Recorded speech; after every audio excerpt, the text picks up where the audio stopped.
So if you want to turn on the camera, I'm happy to have a more face-to-face conversation, and Lynn as well.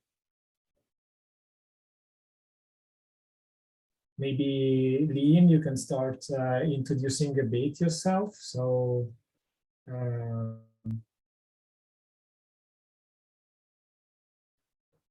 are you still there? Jeffrey's here.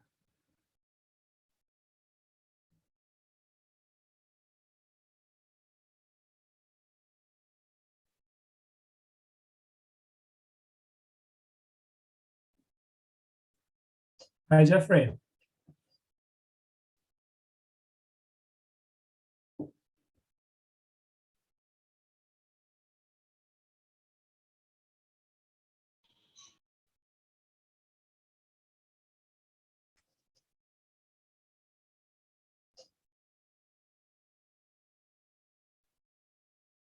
I can't hear you. I saw briefly that the microphone was on, but then it switched off again. Hello. There you are. How's it going? It's going. It's, I haven't attended a fraction of the meetings I did last year because I'm busy. I'm busy with my startup. And as you know, it's in many ways, just lots of mundane things. Mundane. I think I mentioned that I'm starting this with automotive engineering. Well, Yeah. right, and so literally we're fixing cars and to raise both for training and purposes and raising money. I like the fact that we have some girl trainees, which is nice. We are the foundation that I started originally was focused entirely on, women and girls, but it shifted because we felt like it needed to be inclusive. Mm-hmm. And so it's very cool to see, girl mechanics, who are not afraid to turn wrenches and this and that. But I have to say, I spent a good part of my day today running around the long way, trying to find auto parts, you know. Okay. Um, and I have some enlightening news for that guy who wanted to steal my idea that this this isn't so you know this isn't so glorifying this reality check that I'm going through, and then of course fighting with the power company to hook up the warehouse to power, and oh my God, all the details, so many. I'm thinking, wow, Enrico, I just love to come to Milan and join your lab. It would be much easier. Different kind of challenges, trust me. Yeah, I'm sure. No, but what you're doing is actually great, in my opinion. I mean, we try to do the same, starting from where we can make things sustainable and then add activities that we are interested in. So it's Cool. definitely the right approach, I would say. Okay, Adriana joined in. Hi. Hi. Sorry, we have a parallel session here, but I see Jeffrey. I am very glad to see you here. So we are just very happy to have you, I am very curious what happened in 1 year. Yeah. Well, maybe Enrico couldn't fill you in, but we were just chatting. I'm starting finally. I have a 600 square meter space with two, 4 meter by 4 meter doors to get in. We can bring anything inside, large, small. So, but we're still waiting for power, and I even feel bad that's a limiting factor because I really wanted to do all solar power, but that's and that will come. But I'm just dealing with many mundane things right now. I really want to, you know, wish it was up and running, and I could just come in every day and do the things that I'm interested in. But it's going to be a while, I think. So, but happy to see you also, and yes, yes, very, very glad. I'm glad I'm starting, no question. So at least having something physical gives me the ability to raise money, even though I'm trying to make it sustainable. Now you know, oh, just give me $250,000 so I can buy the equipment that I really want. So we'll see. We'll see. And in other meetings, you know, others were complaining they have too many 3D printers sitting in their garage. I'm like, wow, that really is a first world problem. Send them to me now. Okay, guys. So I was thinking that we could keep this a bit shorter than expected. If you agree, there's not too many people. We prepared a presentation, but considering there's just few of us, we might also just have a chat. So this would be the Fab event meetup of the FabCare network. So FabCare network, we spoke about it in other events, but just to recap, it is basically something that me and Adriana started a few years ago with the objective to share the knowledge that we collected around health and care projects and help others to do what we are doing, or even better things, other things, not just what we are doing. So the idea was to collect and share the material, the informations, try to help people to figure out how to move the first steps maybe, and ask people to join in, because what we want to do is to figure out a way to stay updated. If you have been part of this network for a while, you notice that there's so many things going on, so many people, and our life is so busy with mundane things sometimes, and some others with projects or everything that goes on in the labs, and it's tough to stay updated. So it's really tough to take some time and talk to people.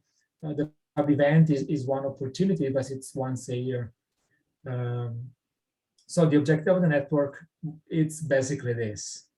We are asking for to the labs to join in, so we can list you in our mailing list. If you haven't done it yet and you're interested, or you can do it for your lab, please do that.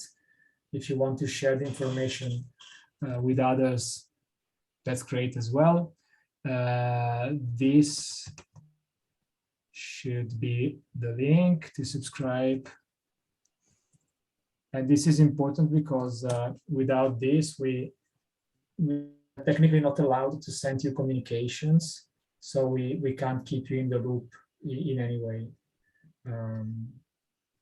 Then today, the idea was not to speak that much about FabCare unless you have any questions. In that case, we are happy to answer to all your questions, but really to speak about what you have done in healthcare, or why are you interested, what are the needs, how can we help you if you think that there's something we could do. So I can directly share the Miro board I prepared. Is the same one we used last time.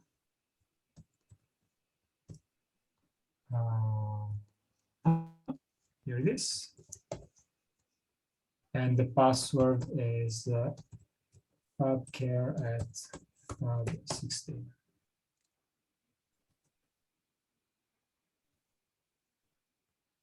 So if you can step in the first board at the beginning of everything, there's just like a sort of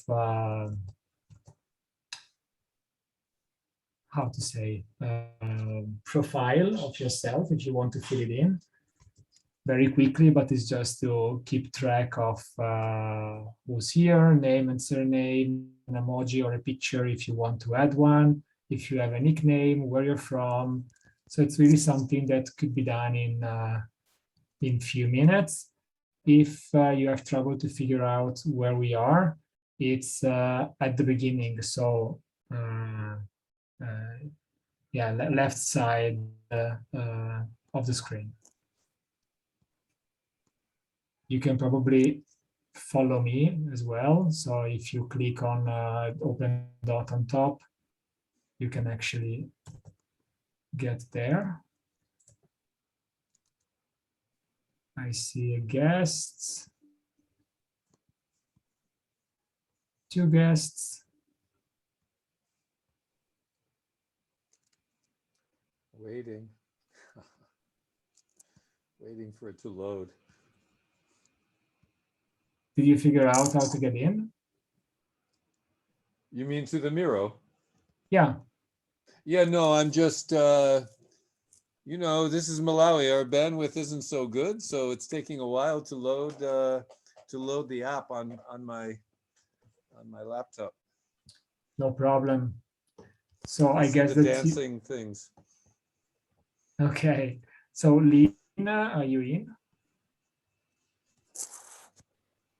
Yeah, I'm in. Great. So feel free to pick up one of the cards. The first one is mine. Adriana, if you want to fill one as well, just to share information of yourself as well, you're welcome. Thank you.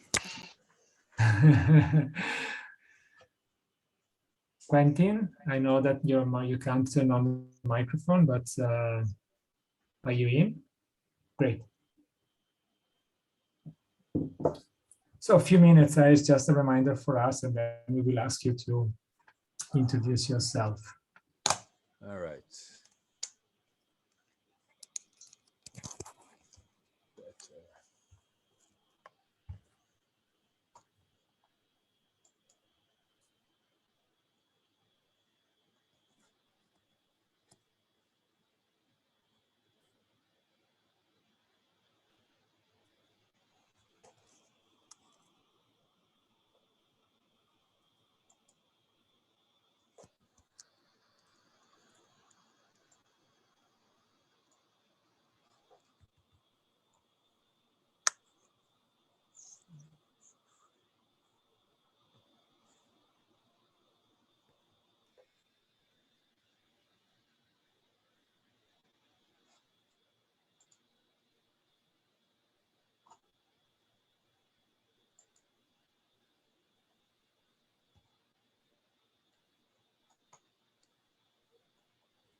Do you want to know where I'm from at the moment or in general? Whatever information you want to share. No constraints. Okay.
Do I have to go through all of the setup just to identify myself, or should I just do the guest? I guess last year I never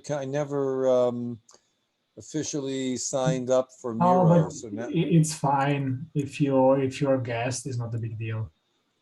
Yeah, I think otherwise this will take too long. No, but you should be able to do everything even as a guest. Okay. I think I'll go back. What's your team name? Yeah, I'll try it. Go through.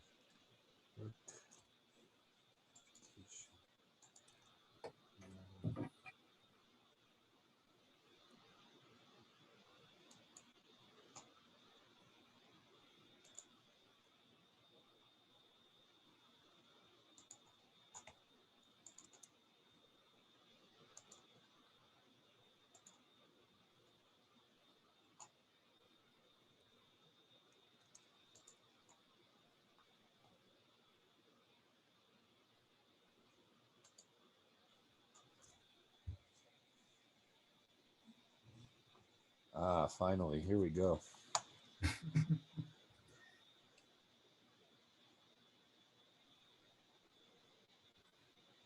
Okay, Lynn, I see that you basically finished. So if you want to tell us something about you.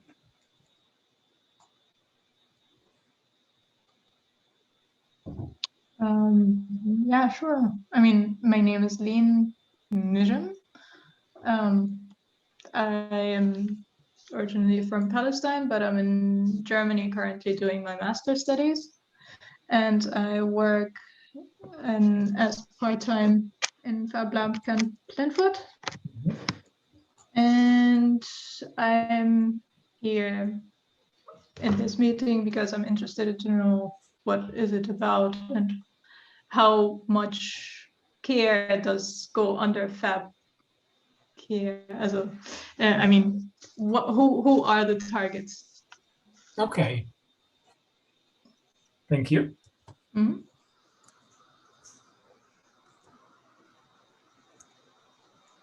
Adriana, I saw that you finished as well. I don't know if you want to. No, not really finished. I was very excited about the cards. Actually, I was also thinking in the emoji. So anyway, yeah. And also reminds me like where I am coming because since I am a child, they call me Nana. And I'm coming from Colombia, but I am since more than around 10 years in Germany. And I am working in an open innovation lab at Matrix, and I am a guest complete and actually have a mini lab at home.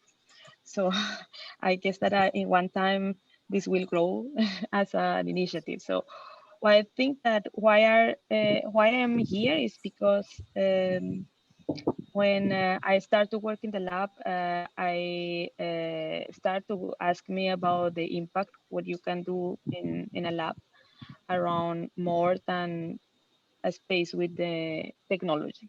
So how you can produce an impact in this with this by using this technology, putting this technology in a disposition of people.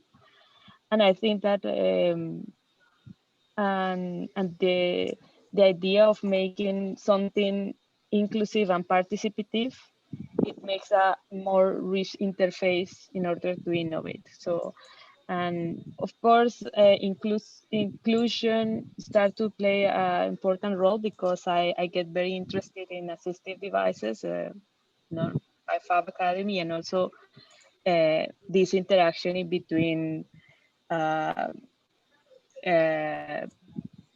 in that case, physiotherapists and in the interaction hospitals and the interaction patients brought me a very rich knowledge, a very interactive knowledge that I could apply, and also in that sense make this handcraft and apply this process in another level. So how could, as a designer,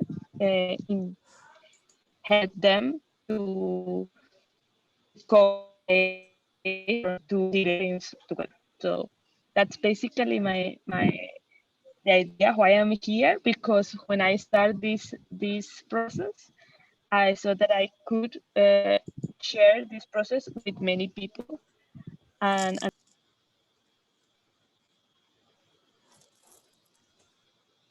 we lost Adriana. Mm.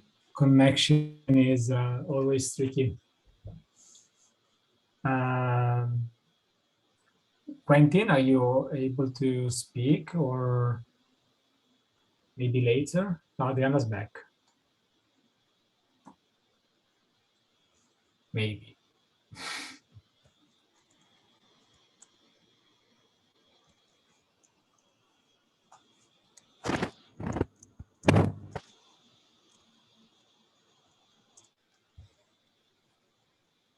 Enrico, Yeah. question. So, you know, I think I got better at Miro last year after going to several of yours and others. Is there a way to zoom in? Oh, here we go at the bottom. Yes. There we go. You Now I can can read also it. probably pitch if you have a touch screen or on the trackpad. Yeah, You no, can I'm also just, scroll with a mouse. yeah, shift scrolling doesn't work. Control scroll. There we go. Control scroll works. All right. I can read. Yay.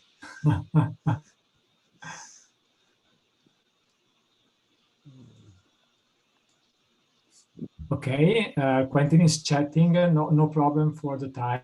Take your time. I don't want to be pushy, so feel free to write the information there, so we will check it later. I will share the screen and we can read it. Adriana, do you want to finish what you were saying?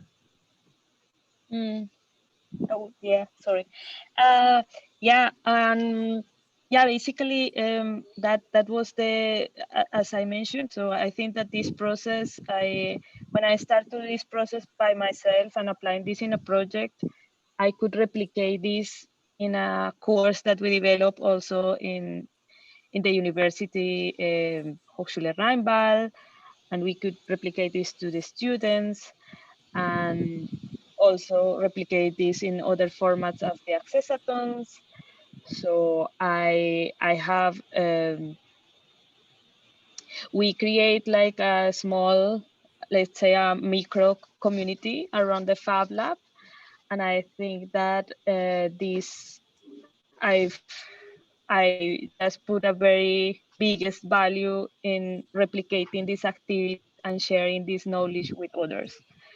And that's the reason why we are here in FabCare, because at the same time, I know Enrico, who is working since a long time and very committed also for maybe in another way, more in the co-creating aspects and methods, and maybe we are more focused, or in a sense what we develop, because we cooperate with the faculty of biomechanics and more in the prototype aspects. But I think that both complement each other very well, and we have to say that this initiative is not only that, I mean, we start both as a free initiative, but the idea is that this grows through the time, and therefore we saw that last year it was a very, of course, especially with the pandemic, was it shows a tremendous need of taking care, I mean, of the importance of care.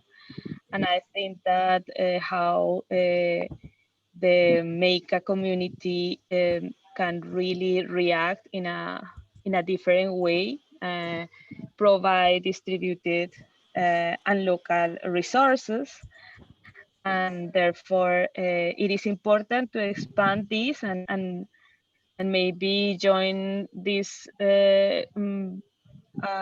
initiatives in one, in order to grow as a community, and also make us the FabCare as an initiative that it could be applied in several layers, as also is made also a need, for example, for sustainable global develop also sustainable goals is also one of those also having care. And I think that therefore it's also important that we keep working on it. And this group is therefore to share this knowledge and to share these experiences and to grow there. So that's my story. Great. Thank you, Adriana. About the Quentin presentation, I will share the screen, but you can also check it from the mirror directly. So from Lyon, you did the Fab Academy in Digiscope with Romain. Okay, cool. So your objective here is to understand the opportunities for maker in the medical field, and I'm happy to speak a bit about it. And I see that you just graduated, so congratulations. That's very cool. So I think that you were sorry. I think that you were also in Egypt in the meeting from as working group and assistive devices. I think so. No. Oh, anyways, so because maybe in that time we start to think about the idea of FabCare. yeah, long Sorry, time Enrico, ago. go ahead. Well, it looks like it's a long time ago. Okay, so basically in Open.lab that I managed, we worked in a bit of a different fields around healthcare. So one thing that makers can definitely contribute to is to bring in a very structured and regulated environment a bit of an innovative approach. Innovation in the medical field is usually very technical, based on research, and that's fundamental. Don't misunderstand me.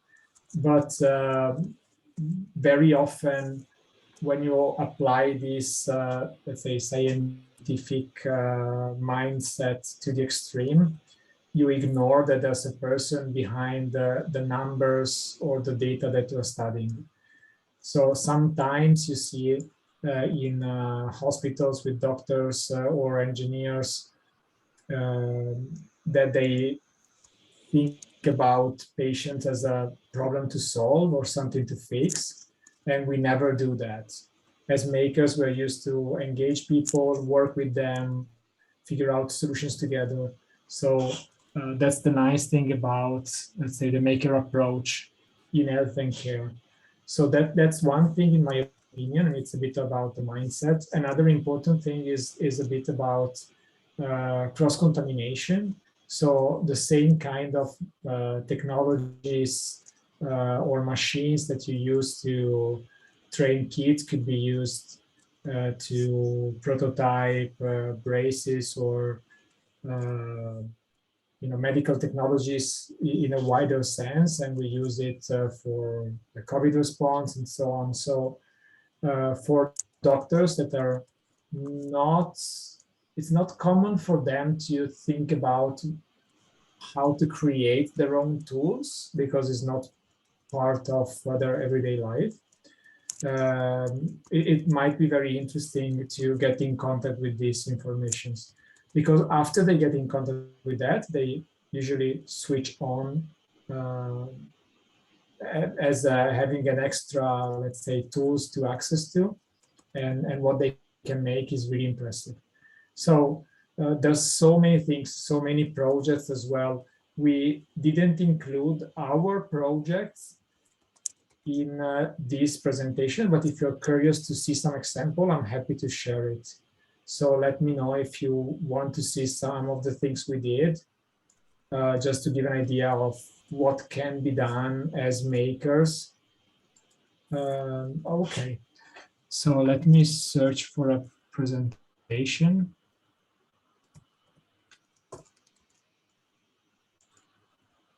I will go very quickly on this, but maybe through examples is easier.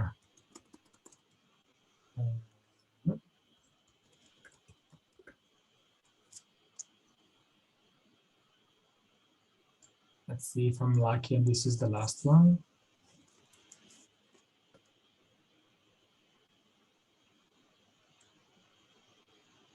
It should be.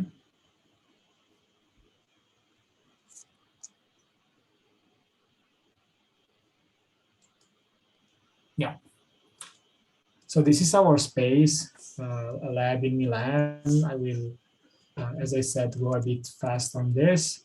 But we have a common area, machines, milling machines outside of this area just because they are noisy, a kitchen on the back. So the idea is also to create community around it. Let me skip the introduction and get to the project. The introduction is basically the methodology that we have and is the same I explained you behind FabCare. So some of the projects were software, some other are applications, some other are devices or let's say hacked furnitures. So we are usually very neutral towards technology. These, for instance, use an eye tracking device used for gaming to track the gaze of children that can't move their hands. And we created a set of games that they can play with.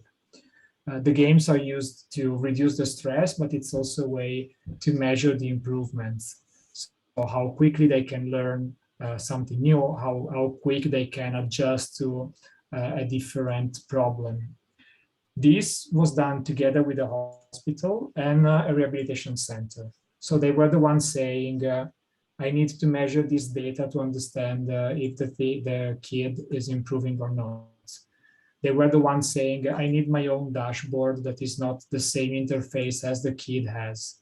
I need to upload new pictures, and all those needs became what we designed. Similar to the previous ones, same technologies. There's a Say Hi. It's a communication tool. In this case, it's not a game, but it's still based on eye tracking and helps kids that can't speak or move their hands to communicate with the parents and caregivers. During the years, we developed a lot of objects, again, in co-design with the foundation, that could help kids with disabilities to have an easier life somehow. Glypho is a project that we made recently in its last version. It went through a Kickstarter campaign. Now there is a configurator online that you should be able to find it on unico.it. On this website, there should be configurator. And you can configure your own Glypho. When you press order, this gets to a factory that produces it. So nothing is produced before it's needed, and everything is custom made. So even figuring out these kind of processes is an interesting process. We made bicycles in which it's possible to customize the seat, the posture, the handlebar, and everything is made to simplify and to be sure that all the movements are actually properly done. So the same parametric file became different bicycles along the years for different kids, of course. This is a nice project I really like. It's a postural seat designed by one of the therapists. So after a few years, it took a few years, but they actually gain the mindset of designers and makers. So they were capable of saying, there's no product like this on the market because what I can buy is not working properly because of this. So I'd like to have something that can move, that can be adjusted, raised, lowered a bit. I need a few centimeters. So they were really proactive in the process. And this is 3D printed from a 3D scan of a cast that they do by hand. and they do it by hand because they need to feel the posture of the kids. So the process is also designed to fit what they do already somehow. And during the years, they learned how to 3D scan something and 3D print something. So we are very proud of how far they get since we met and they were like scared about technologies. I will skip some projects. This is about not kids, but elders. One of the biggest problems that we will face soon and that we are starting to face now are conditions related to aging, in particular dementia, Alzheimer, and those conditions there's basically no way to stop them at the moment, but training and doing exercises, it's actually working. So together with the Montessori Foundation, we rethought the Montessori material to work for elders and not kids. And this has been proved in the US with a bunch of studies that slows down the decay of the cognitive capabilities. So it's designed to be in the retirement houses, basically.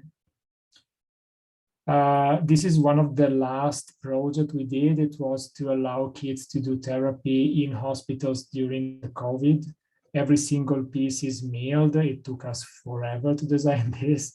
But again, there was nothing on the market that could be managed by one single person, moved from room to room, assembled, disassembled the way they wanted, be used with a 3-year-old kid as well as a 16-year-old. I think that was the range.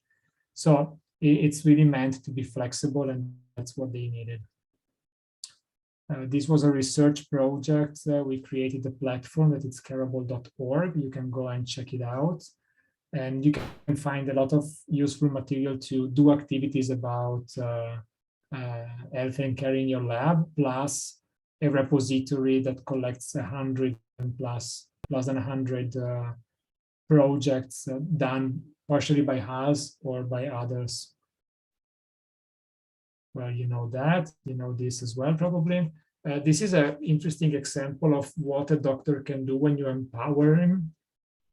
So these two guys had an idea to simplify tracheostomy. And it's basically a guide to guide the needle in the right position to be aligned properly when they do the procedure. I'm sorry, I'm not too technical on this. And what the doctor said is that he had this idea for the last 2 years, but he wasn't capable of testing it. So we did the first prototype in less than 24 hours. And he did the first test within a week. And after that, he was sure that it was worth investing in this idea. So even helping them to do that step is very, very useful sometimes.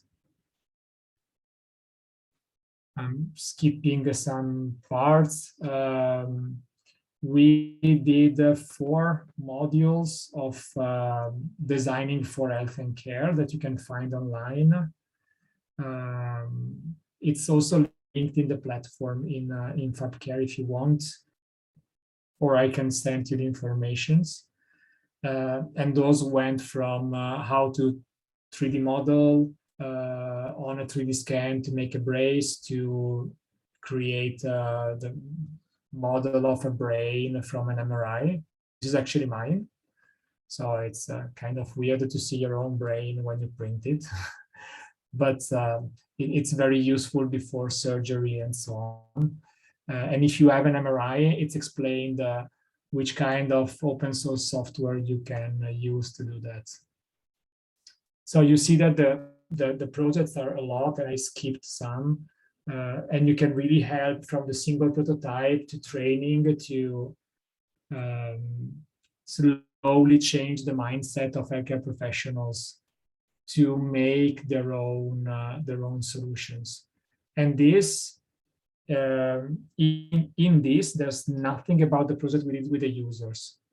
So we did quite a bit of project with people with disabilities, from a visually impaired person that want a different shape for the tip of his cane because he need a certain level of sensitivity, but he got stuck in small steps, in small stairs next to his house. So from very specific needs like this, up to how to play the violin with just one hand, for instance. So it's really wide, and that's the nice thing. There's so much to do. That's why we want to involve a lot of labs in doing activities like this, because it's really needed. And over the years, and after that I will be quiet, we realized that through this project, you can really show a different mindset towards health and care. That is, again, not just fixing people in a very structured system in which you are the doctor that knows everything, but you can work together with them and listen to them and understand what's needed. And that's already part of taking care of someone, you know, involve them in the process and listen to what they have to say. So that's why we really believe that it's important to do what we're doing. Adriana, do you want to add something or show something? I don't know. Yeah, if I mean, yes, I can share something. I mean, I have to be honest because it's not the most actualized, but I can of we actually comment before.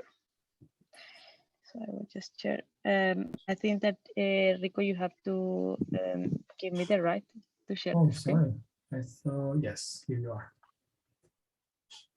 Thank you. So yeah, I mean that this booklet actually was part of the activities that we were doing in Camp Linford before Matrix, but actually it's a little bit the journey around how it came, the story of this interest in FabCare.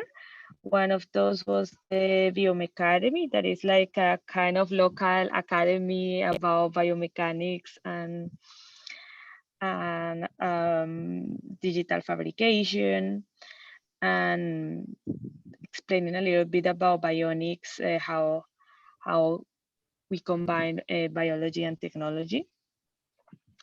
And all of I mean, the idea, because that course, for example, of this content is more directing for students in order to build more skills and understand how you can approach from biomechanics side the problems that maybe you can encounter with a person with physical disabilities, especially. And after, understand that you can apply this knowledge in a case, in a real scenario. So, and here is a part of the ideation that we have with the students, for example, how to build a joints in order to after understand, for example, how you can build a prosthetic, or how, for example, you can use 3D scanning, or how you could combine these skills in building something. But at the end, the photos in the left part is like are more directed in what they apply the ideas with, even with with people with disabilities, or also empathizing with the problem as you have. Imagine if you have the disability, and for example, the idea of the under part is an ukulele that has a, imagine when if you don't have a hand, so how you can play an ukulele without the hand. And for example, the students did this in a very short time in an accessathon that is like a hackathon for disabilities. Develop these mechanisms for the ukulele in order to tune the ukulele and using this pedal. And or for example, also understand how mom can feel a baby if, for example, she is not available, she cannot feel, have a paralysis, for example, and cannot feel, but then somehow how to visualize this, and after start to think about other ideas as how, for example, that can communicate with baby or feel also the baby, and such ideas that it came in this in the process of ideation. And for example, one of the things in the case of the ukulele project, it's very how you thanks to working after with this small ideation, but with research, for example, how you could change interfaces, and this group, for example, change this interface pedals after the brain-computer interface. So in a sense, they could really control the ukulele tuning mechanisms with brain-computer interface. So at the end, you understand how technology could be applied and step by step implemented it and make it more depending of course the need how you could integrate it. This is also part of the courses from Fab Foundation. There is the Fab Academy. We have the possibility to do the Fab Academy special for in the focus of fabrication for care, in which students did several prototypes, for example, an insult that it for people with diabetes, in order to understand how much, if they lose sensibility, how much they could support the leg, and also developing also, for example, an app, and understanding the whole process, how could be this prototype implemented and after used in a better way. So other projects, for example, as not really physical disabilities, but more other kind of disabilities, as for example, anxiety. So in this process, the students develop an inflatable helping the person to recover a normal breathing, and developing also the device. And this third project that we see here is a project for Rebecca. She's here in the square that she didn't have the possibility to move. The communication from Rebecca were based on eyes, and what Liane wanted to do is, because, for example, interfaces when you work with the patients, it's very interesting to see the process. And for example, in this case, when you see that the patient has to use a very complex system in which the accompany has to carry this system, so we encounter more problems that it's not based only for the patient, but also for the context in which they are.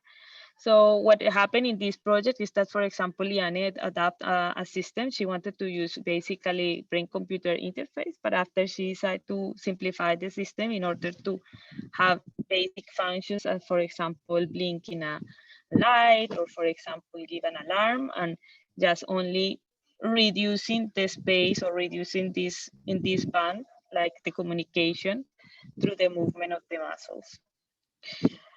Yeah, so this is something that I already tell you, like the events that we do, as for example, the Hebel camps and accessathons, that are like more oriented of having a interactive process applied, and in 1 weekend or 1 or 2 weeks develop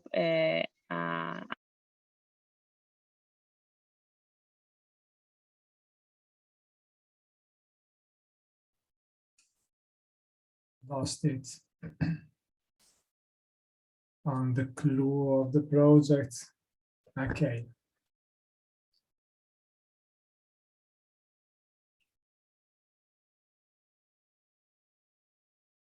You're muted.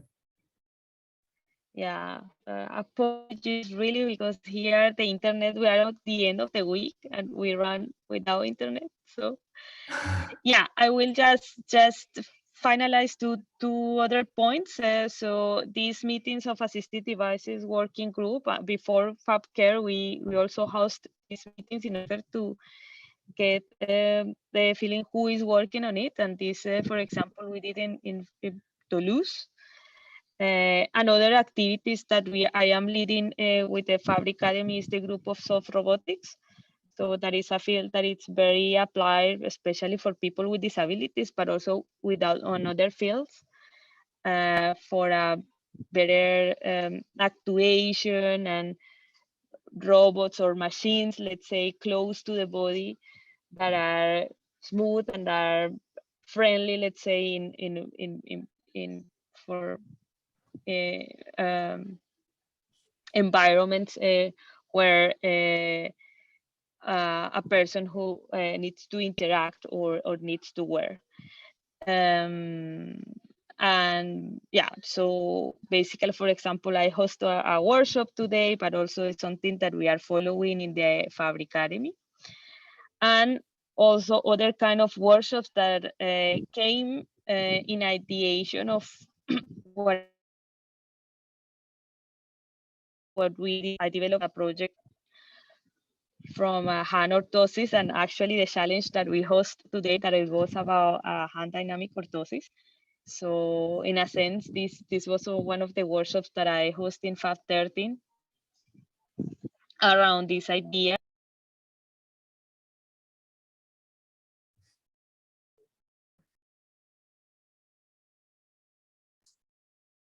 It was a very fun video that was basically what would a real life meeting would be if we had the same problem of the online one.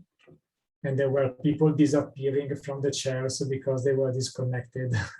It gives a bit that feeling.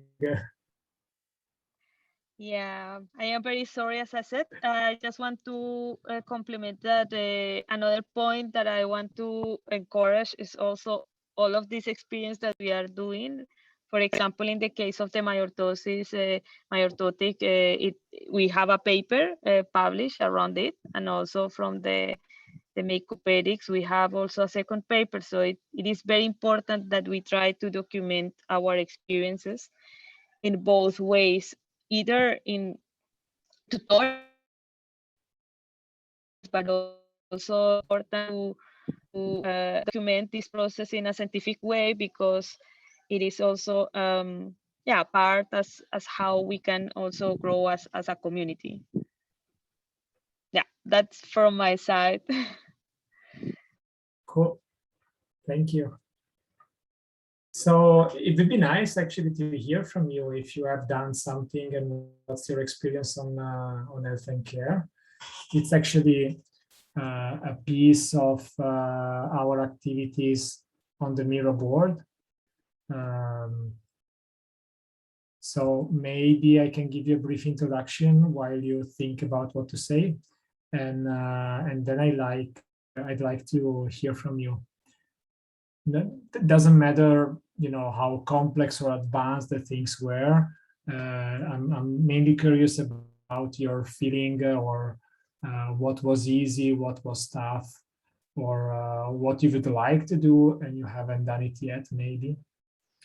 So the brief introduction is, this is the platform. Have a look at it if you haven't done it yet. FabCare.network, so easy to remember. It's basically divided into pieces. The first one, does the statement, a sort of manifesto that what we believe in. The second part is where you can join in. Then here there's the partners that already confirmed their interest in being partners. And we would like to have, before the partners, the list of the nodes. So all the labs that will join in will appear here. And then the two let's say, materials that we created to support the community. First one, the action that you can take, a list of action that you can take, activities, kind of activities you can do in your lab. And the second one, co-design materials. Co-design is not an easy thing to do, so have some tools might help you or give you some suggestions. So today I would not speak about the co-design material because it's more what we did, and I'm more interested in what you've done. So if we check the list of the actions, here you see 10 different things that goes from simple activities. In each activity, you have a description, some suggestions, an example, some extra link, some informations. So I really suggest you to go through this, take some time to read it after our meeting, because you might, find interesting informations. Here, for instance, there's a list of, I don't remember how many platforms where you can find projects that has been already done that you can replicate. So open design that you can replicate. Now in the Miro board, I basically took a screenshot of all the 10 activities. I will go through them very quickly. So first thing, explore the network because there's a lot of material there. It's important to start with talk and conversations.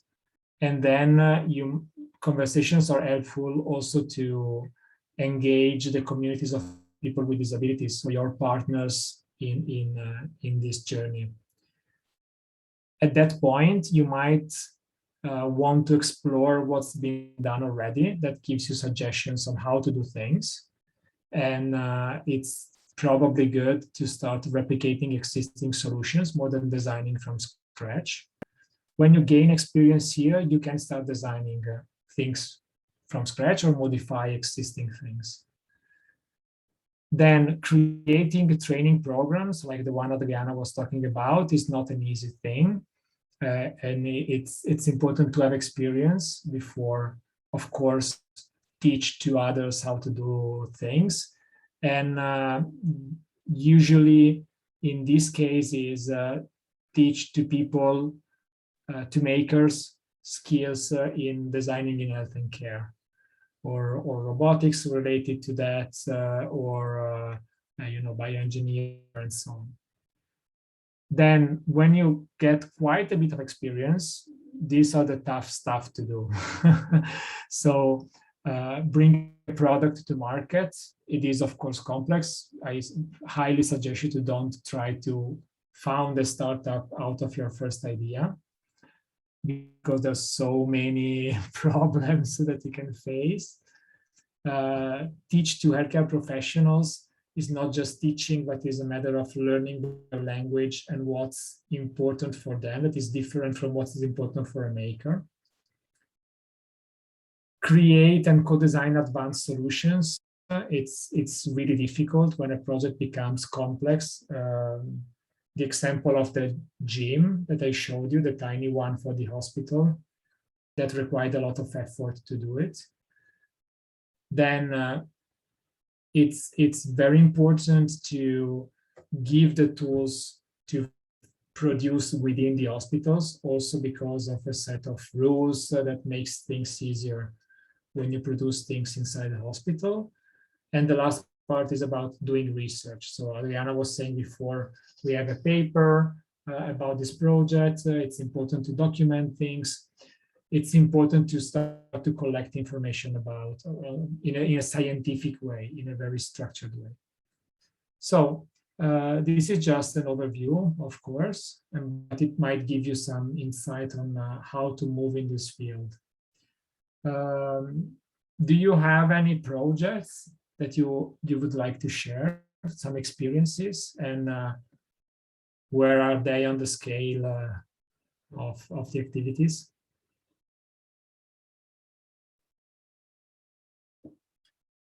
I would say Lean or Jeffrey, while Quentin can write. I can start by saying I don't have experience with that, but for the Megapedics project. So yeah. Is there something that you would be interested in doing? Are you more in teaching, doing research, developing things? Yeah, I'm more into making stuff rather than teaching or doing the research. Although I'm planning on doing a PhD after I'm done with my master's in the topic of helping people with or let's say blind people seeing disability and helping them navigate indoors. So the idea is to create some kind of sensor network indoors and some, for example, a stick with some smart functions to help those people who cannot see their environment go around easily indoors without the help of somebody else.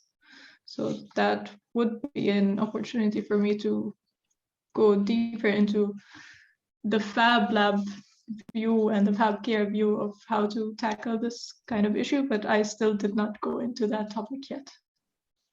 Okay, why did you choose this specific topic? To be honest, I didn't choose it as much as it chose me. I was offered I was offered the opportunity and I liked it, so I just accepted it. Okay, no, it's super interesting actually. I was wondering if you had, let's say, someone you know that might need it, or no, actually not. But it's very interesting, and it's a way to get into the topic that I always thought I wanted to be in terms of the medical side of engineering. So maybe that would be the thing that I would like to do. I'm still exploring my options. I still don't know what I want to do, but I think I might like it, so I'm gonna go for it. Wise choice. It's good to pick up the opportunities that ends up on your way. Yeah. Okay, very cool. If I might give you a suggestion, it's super important to involve users. That's my personal experience, because what they need is not easy to imagine, and it happened to me in the past more than once that I was convinced that the solution was one, and they were saying, no, I really don't care about that, but this is very important for me. So participatory design up to co-design, there's a range there. It's definitely a way to go to keep it relevant for your users. Cool. Yeah, we'll keep that in mind. Thank you. Thank you. Jeffrey, do you have something you'd like to share? I don't know if I talked about it last year at your FabCare workshop. And some of the things that Lean said and you just said sort of triggered. Oh yeah, maybe I haven't spoken of it. My mother is quite old, and now in fact this design is irrelevant for her because she can no longer walk, but she used to get around on one of these rollators, as they're called. I don't know what other countries call them, rolling walkers. They have wheels and handbrakes and Yeah. and things, and maybe a seat sometimes and a place to carry. And when my mother first really became dementia, started to have dementia, and she was having trouble, she couldn't walk without this thing, and I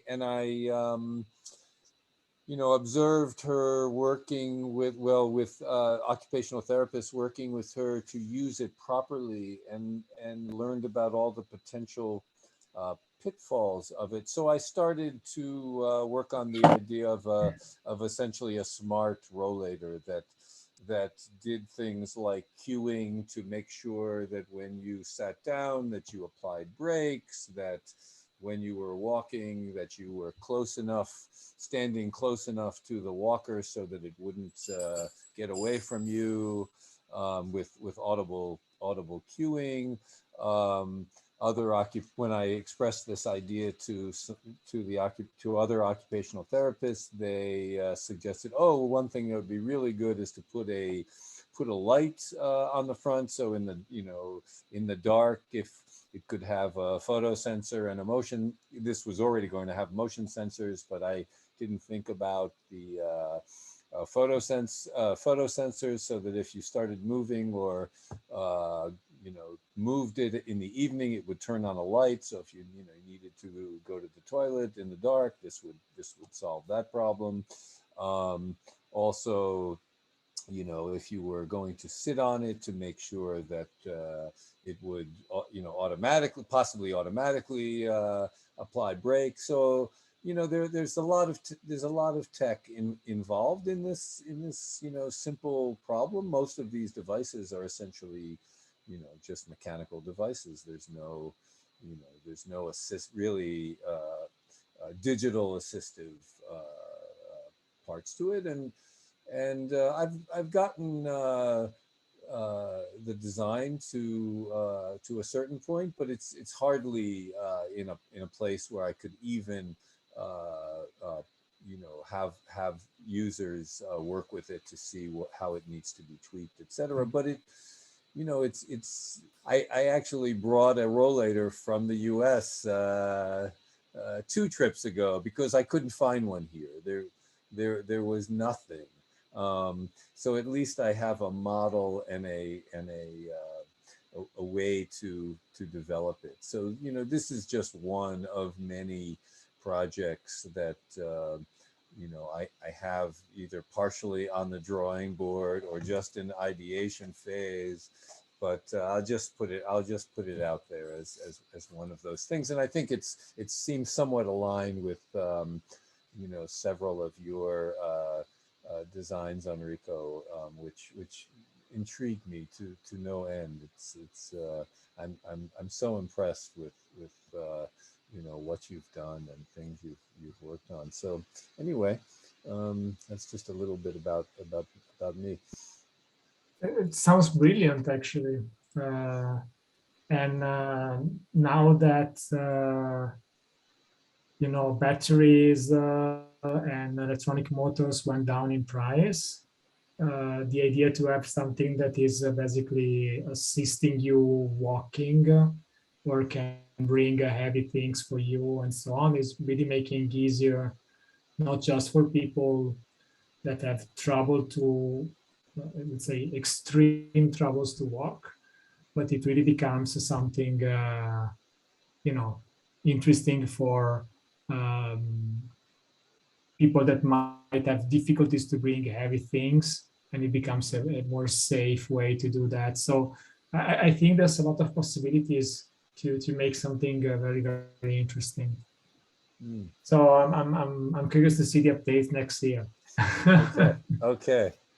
I'm curious to see, to have a team of Malawians working with me. That's really, what's exciting about finally, taking ideas out of my home office lab into the greater, environment here. Because as I've said, with things, the environment here is so challenging with lack of resources. So. I'm excited. Yeah. So I hope so too. I hope I have my own workshop next year on this at this FabLab. That would be great.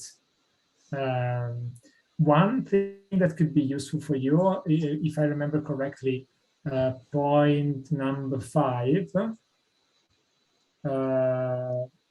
So here, basically, the suggestion you find it on the FabCare. The suggestion is if you can create partnership with the local school universities to explain them the value of designing something in health and care, they might have some graduating students helping you in developing some tests or bring up the work, or use it as a final project in universities. And a lot of the things we did, at least partially, were related to activities done with students.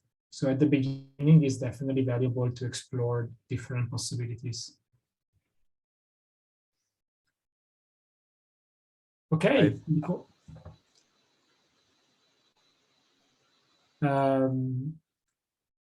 Quentin, I saw your messages. No project on my side. I'm brand new to this world of digital fabrication. As Lina, I like making things, and I'm mainly interested in electronics and software. What we've seen is that,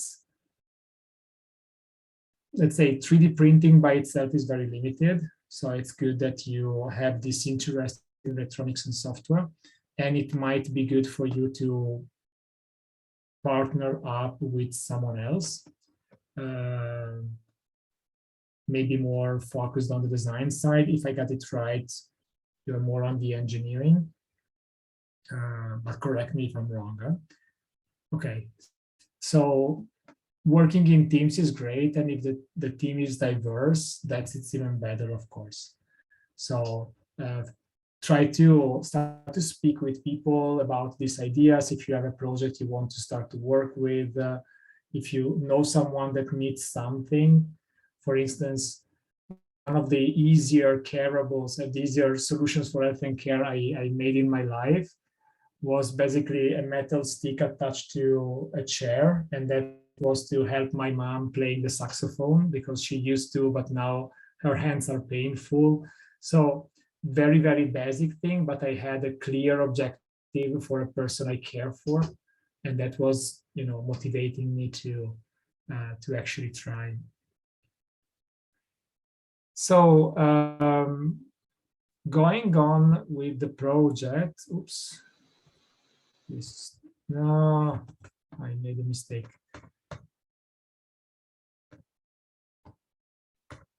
Okay. Anyway, I'm struggling a bit. It would be nice in these last 10 minutes we have, if you have any suggestions of things that you feel like it could be good, or that would be useful for you, or things that you found interesting out of what we said. Every suggestions would be good. Or if you prefer to take this time and explore the website, explore FabCare, and give us feedback on that would be great as well. Adriana, do you want to add something, or?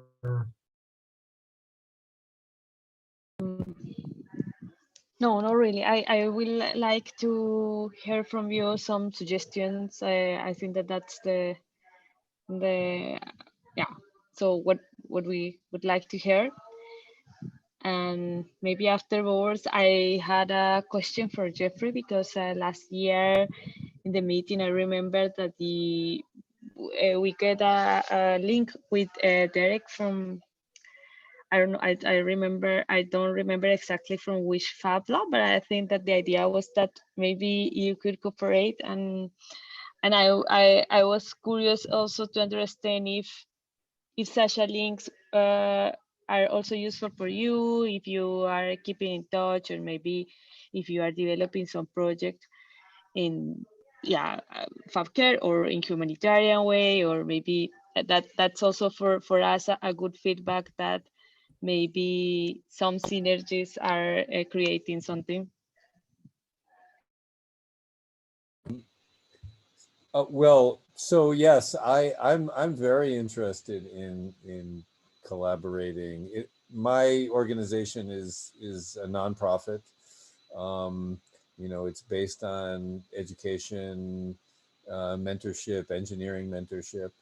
So yes, we I came to Malawi for a national scale healthcare project, connected healthcare solar powered device devices in every health center.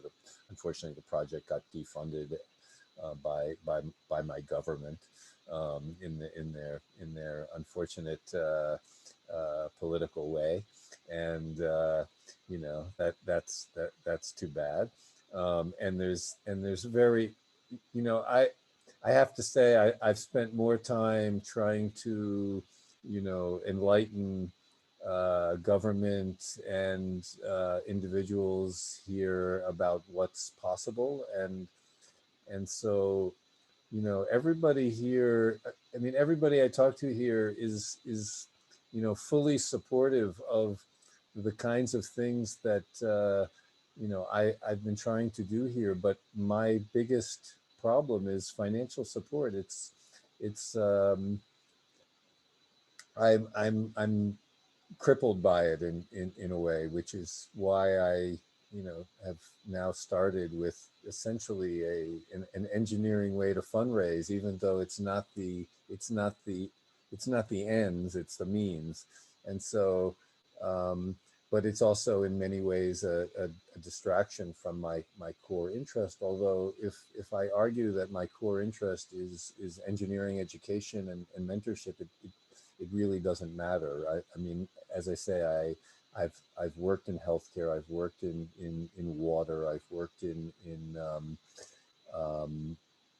you know, ed tech and energy. So, you know, in general, it is, and it's very hard to be a generalist. It's easier to focus on one thing. But I think here the need for resources is resources and tooling is what I'm. If I can only accomplish that, all the projects will come. So, but it's about, it seems it's about kickstarting, and I've put so much energy into thinking about it and how to make it happen. But so yeah, any, you know, I'd love to collaborate more and be in touch. I honestly thought after last year, you know, meeting you guys, that this would be a really good connections. But you know, we're all busy. And so then it becomes harder. I do have a question, Adriana. Are you now in Colombia or are you in Germany? I am not in Colombia, not in Germany, because we meet for the Fab for this Fab conference in Paris, in Greece. So we are now in Greece in the distributed hub. So, okay. but I will come back to Germany on Sunday. Because I was curious about the internet issue that you're having there. Yeah. No, so. It's because we are in an island. Yeah. Yeah. So just a word on that. Personally, I have to say money is a problem everywhere, because of course in some places more than others. I'm not saying that the situation is the same, but what we noticed is that these solutions might be cheaper when they have been developed. So Glypho, for instance, the pen holder, you can print it in with your own 3D printer. And during the Kickstarter campaign, we asked for like €5 as a donation to download the file, but it's really something cheap to make. Of course, if you make it industrially with selective laser sintering, it becomes more expensive, but it's not a big deal. The problem is designing it. So designing all the interfaces in a way in which it's clear and usable by everybody and so on became expensive.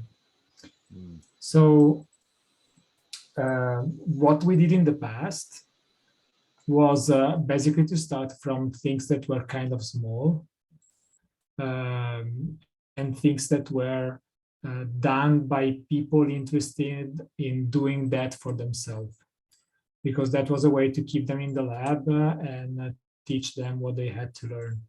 So starting from the small things. And then when you prove yourself capable of doing the small things, then you're more believable on the founds. I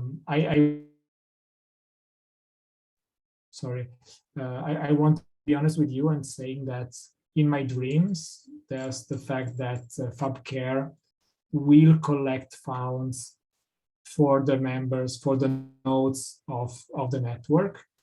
Because when you're a network, it's easier maybe to access to something that it's an international found. And it's not only focused on Malawi or Italy or Germany. It's an international found, and they want someone capable of interacting with an international group and somehow guaranteeing for an international group. But this is going to be far in the future. I don't want to give you hopes about funding because I know that that's super difficult. So I think that your approach of figuring out ways to be sustainable is great. Also because that will lead through concrete steps towards a sustainable direction. But sustainability in general is an issue that I heard speaking about since I joined the FabLab community. Because we provide sometimes a public service, producing something in healthcare or teaching or supporting the youth, but those things are not always recognized as public services, so they're not paid for by the public services. So I totally understand why you bring out the question, and you're definitely right. It's a very important question. Yeah. And also, I mean, at the end, we are always, I mean, we are thinking about, of course, I think that would be a possibility, of course, to apply for national fundings, but, or let's say from the European Union, but at the end, we have to think also in a sustainability. I mean, each lab needs to think about it, and I think, and in a sense, to study the local environment and see how you can have other alternatives, because the founding means not an end solution, so maybe it can definitely help to accelerate process, but at the end it should be connected in the development of what it would be maybe without the funding. So that is also a recommendation to start to study the local ecosystem. Guys, it's 9 o'clock here. We should close right now in theory, but if you have any other comments or questions, we can maybe stay a few minutes longer. Any questions? If I may, I have, Oh, go ahead. No, it's just a question that was on my mind the whole time we were in the session. It's an issue that came up while I was working with my group in the FabCare challenge. So it was one thing that I mentioned, how much care does FabCare give?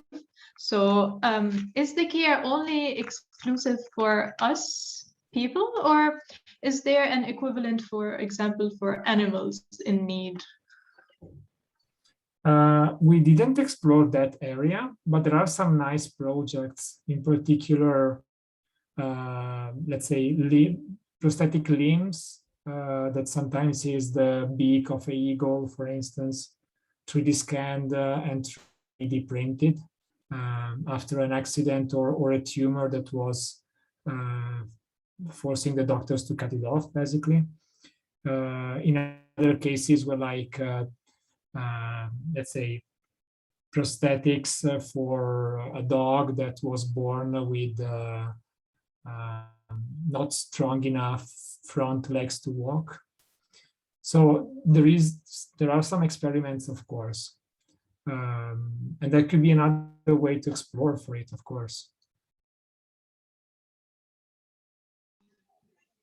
Yes, I think that as soon as because as we said, we are it is not like a right and wrong answer, and I think that therefore I think that we are put this in a context of inclusivity, and exactly what we want to do is just see and know the projects that the FabLabs have interest, and I think that, I mean, why not to include the animals as a part of this of the, I mean, the group. I mean, of course, there is not material, but why not? I think that it could be a very interesting area. Jeffrey, did you want to add something before?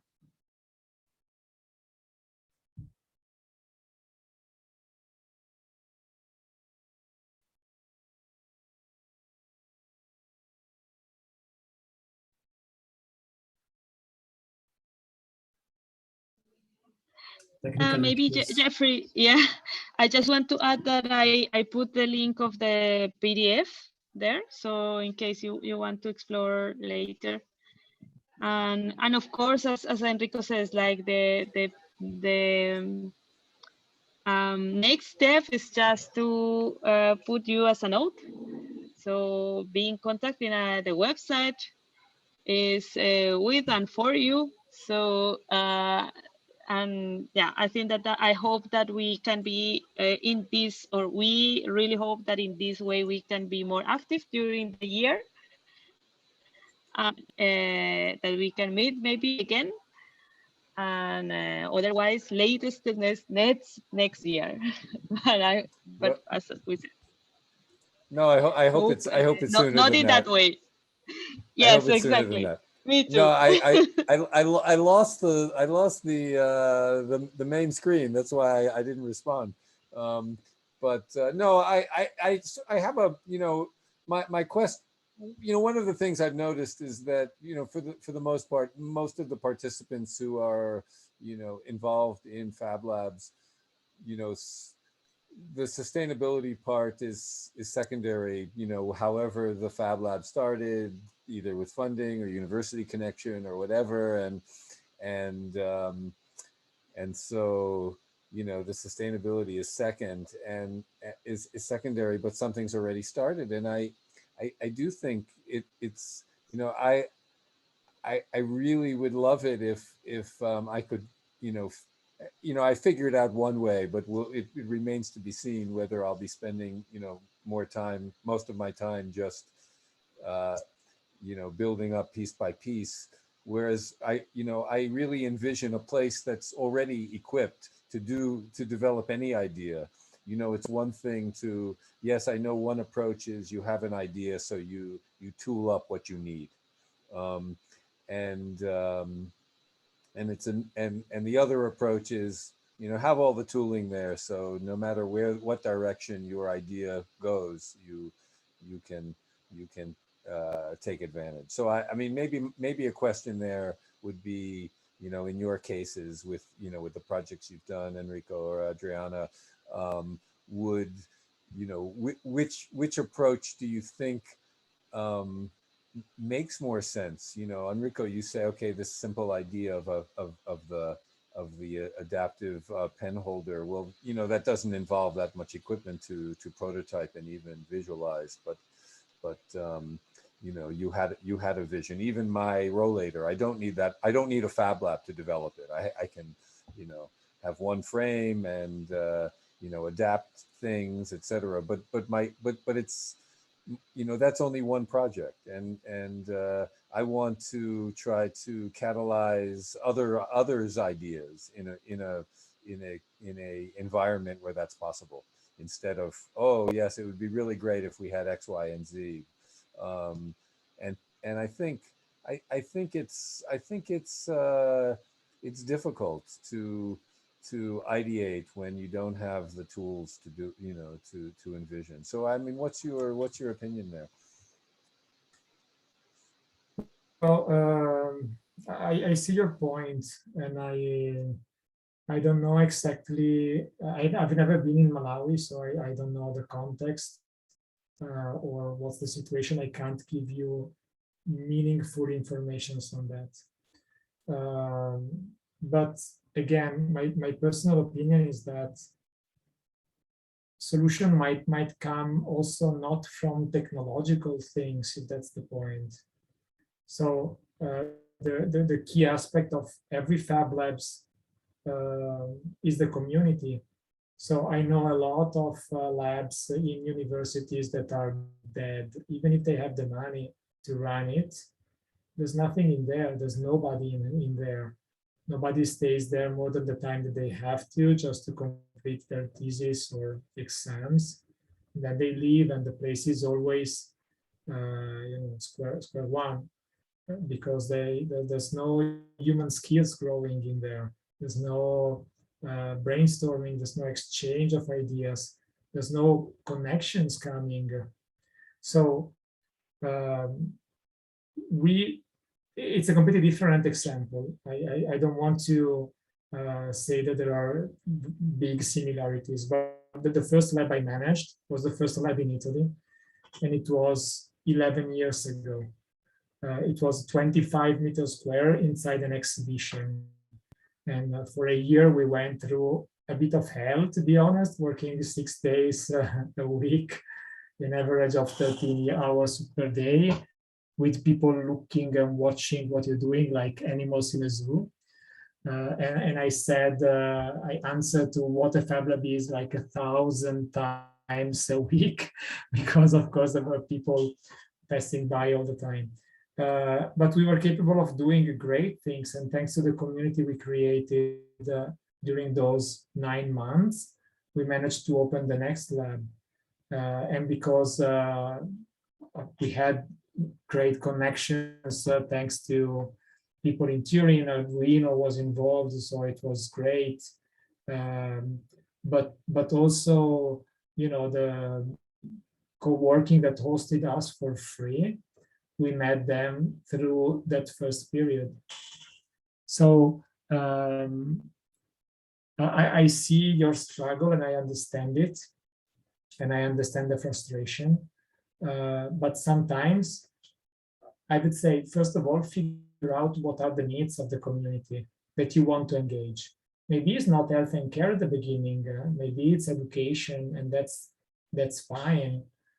And maybe you don't need a 3D printer to do some of the stuff. Jean-Michel was talking about the lab in Gaza, and they had a DIY plotter to show kids how to draw things. And when you draw things precisely, then you can cut them in different ways maybe, and that's already a good step towards the precision and replicability of some of the processes. So I know it's not easy, and I don't want to say it is, but I also know that we have to dream big in a realistic way. So try to start from the need of the people. If you create a community of enthusiastic people that comes back, that are engaged, that they brings ideas, then getting machines maybe is not such a big deal. And when you have something that proves that what you're doing is meaningful, then we can send an email to Prusa and saying, hey, do you want to sponsor this amazing lab doing these amazing things in Malawi with the 3D printers? For them, maybe they say yes, or maybe they sent a newsletter to all their customers saying, do you have an old Prusa you're not using anymore? Do you want to donate it? And you will get one. So I would really not worry too much about that, but you have to prove that what you're doing is meaningful and that people are engaged. It's a good point. I mean, community really is I agree with you. I think community really is the ticket. But it's difficult to bring a community around an empty space. So it's Well, much it's not much. empty, yeah. There's you there. Yeah, it's true. It's true. No, there's skills and knowledge and different point of view from outside of the country. Don't underestimate that. I think that that's powerful. Thanks for that. And if you need a 3D printer, we can figure out how to get you a 3D printer somehow. So if you think that that could really be an important trigger, we can send a message to the community asking if someone has one, help us understanding how to ship in Malawi that I have no idea how to do that. I do. Yeah. No, 3D printers, small CNC,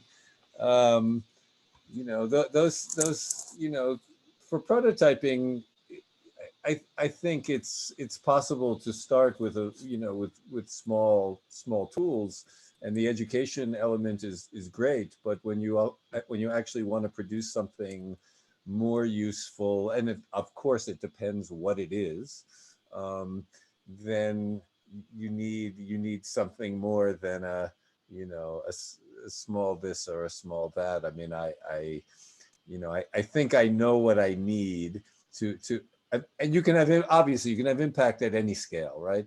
So I think a lot of it is defining what scale you want to have that impact, and what scale you want to have, and what that impact is. So these are all big questions that aren't easy. No, I know. Just the last thing, and then I would say if there's no other comments, we can close. I always found fascinating that you can use PLA to cast a metal in it, using it as a box process. And that's not too complex. You basically make the mold in plaster and cook it at 400 degrees. That's enough to burn and evaporate all the PLA, and you get a perfect plaster. And if you take it out at 400 degrees, you can pour liquid aluminum inside, because the difference is 200 degrees, 260. So even maybe working together on how to violin, thank you, a specific process that can be useful for you to make spare parts in metal or whatever. That might already be a good approach. No, it actually, yeah, no, that's interesting, because I recently, came across that as a very simple way, and yeah, no, it's something I definitely want to explore. So thanks for that. Thanks for that re-emphasis. There's so much to learn. There's so much to know, and you always have to start small. Yeah, about the scale. If you start too big, Step by step. You're a cathedral in the desert. So thanks for the perspective. we have been there, and somehow we are still. So no worries. Okay, and one last thing, the bicycle behind you. Yeah.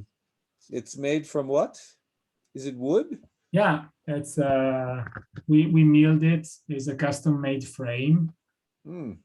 I did it a few years ago, and this is my studio. So you see the bike, the owl is something I welded together. The guitar on top has been repaired, the milling piece that you see on the back.